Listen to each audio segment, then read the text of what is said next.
As we've eased back into level 2 this week and we plan our first weekend in 7 weeks out of lockdown, Australians are preparing to move into what they're calling stage 1. But whilst hairdressers have been open there throughout, under stage 1, no more than 10 people are allowed inside most bars and restaurants at any one time. So how's that going to work? And what else have the Aussies got to look forward to as restrictions ease? Joining us now is our Australian correspondent, Jason Morrison. Jason, have you got your head around these restrictions? Hey Lisa, g'day. It depends where you live. Where I live in Sydney, no. In Victoria, yes, because you can't do a thing. In the state of Queensland, you can do some things. In the Northern Territory, you can do anything. And in Western Australia, I haven't got across that yet. So look, it's farcical, and what's going on, here is probably what went on in your place 2 weeks ago, where you can't really be sure if what you think you can do, you can still do. But went out today at lunchtime and was able to sit down for the first time in about 3 months in a shop, only to be hurried along by the person running the place saying, "There's a queue outside, can you not sit here too long and eat your bloody hamburger?" And so we need the seat. It's just bizarre. Can you explain to me, because obviously we've been watching what's been going on across the ditch quite carefully, why are they doing this now? You seem to be, while we're going down in the levels, you seem to be going up. What's prompted it? They're doing it because I think they're listening to all the wrong people. And, it's like a lot of things. If you're a political leader, your job is to read the winds and to make a judgment on what's right for the moment. And when you've got the medical fraternity dominating the discussions that are going on at the moment versus, what is a very, I think, a respectable decision too to be having here is it's not just about how many people could be infected, but affected. You've got to listen to both. And I think the weight has been too heavily put in the zone of precaution and not enough in understanding that people will themselves take responsibility. So everything is kind of being operated like we're all imbeciles and we're not capable of being able to look and say, we'll just keep a bit further away from each other.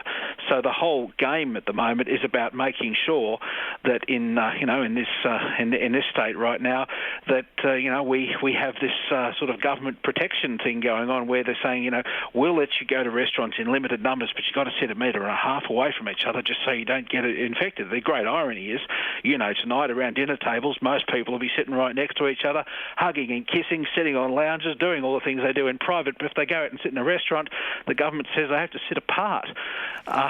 Just on that restaurant, just looking at some of the specifics here, I've got this sort of sheet of some of the guidelines. So am I right that the 10 people in the pub or restaurant are not 10 people in one group, it's 10 people full stop? Altogether, yeah. So how is that viable for businesses? I have a family of 5, of which I'm one of them. And if we go catch up with the grandparents, there's 9 of us. There's no one else allowed in the restaurant. That's it, really. One other person could sit there, but who would? And then you've got, minimum staffing numbers at some of these premises too, because, like, for example, a pizza restaurant, they've got to have the waiter, and they've got to have the person working the pizza oven, and they've probably got to have someone out back washing up the plates. So you have this bizarre situation where you could serve no more than 10 people in the place, but you've probably got to have 2 or 3 staff working. And, the penalty rates still apply and whatever else. And consequently, you'll find this will probably be a novelty for a couple of days, and people are going to say, this is too ridiculous, too expensive, I can't stay open, I may as well just go back on welfare. It was easier. So are bars and restaurants going to stay open given those, quite intense limitations? Well, it's Friday afternoon here, and we've been in this for too long, like you've been in it for too long, so I think there'll be a lot of people heading out tonight, and they'll realise the ridiculousness of it, and there'll be queues outside of pubs and things, because, by the way, you can't go to a pub. You can't go and have a drink at a pub, but you can go to a pub that has a sit-down restaurant and sit down and have something there, and you can have a beer while you're sitting in there. People just go, look at this, this is ridiculous, and it'll be a novelty that'll wear off rather quickly.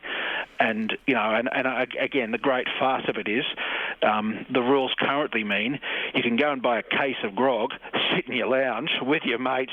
You can do what you like. You get rolling drunk and hammered on the floor, and no one will do anything about it. But you go and try and have a civil, normal drink in a public premises, and you can be scrutinised and fined.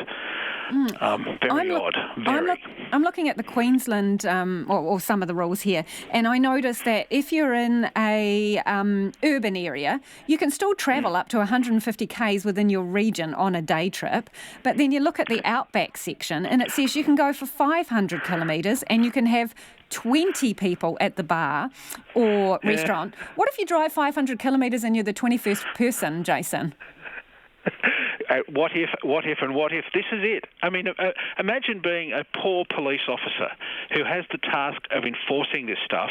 And, I generally find most police in your country and mine are pretty normal-minded people. I mean, they're just, men and women like both of us, and they look at the world in the way it is, and they have to look at these rules and have to enforce it because some unworldly person in a political office, usually advised by overly cautious public servants, has told them that this is a very safe and very responsible way to deal with it. But it doesn't transfer into the real world. Isn't it the safe and responsible thing to do?